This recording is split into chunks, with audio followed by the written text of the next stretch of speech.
اور نہ بدن کا کوئی ٹکڑا ہوتا ہے. آخر تو بندے کا انجام یہ ہے نا, تو ہم تو اس کے لیے تیار بیٹھے ہیں. ہاں اگر تم نے کہیں اڑ کر جانا ہے اور قبر میں نہیں جانا حضور کے سامنے, کل قیامت والے دن اوتھے جڑا پل صراط ہوتے, کیوں جی ہاں اوتھے پھر اس دن اسی تے مست ہو گے نا, بغیر توجہ بغیر ویکھے صرف نعرے پر ہم وجد کر رہے ہیں. کیوں جی, تو کتنا تلوار سے زیادہ تیز اور بال سے زیادہ باریک. تو اعلیٰ حضرت بریلوی فرماتے ہیں پھر آدمی گزرے گا کیسے, تو اعلیٰ حضرت فرماتے ہیں رضا پل سے اب وجد کرتے گزریے.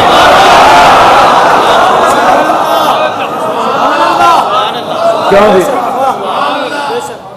بال نالوں زیادہ باریک تلوار نالوں زیادہ تیز پل ہوئے تو اتنے لنگنا کیویں. انس بن مالک یہی عرض کی تھی حضور قیامت والے دن کتنے ملاقات ہوئی.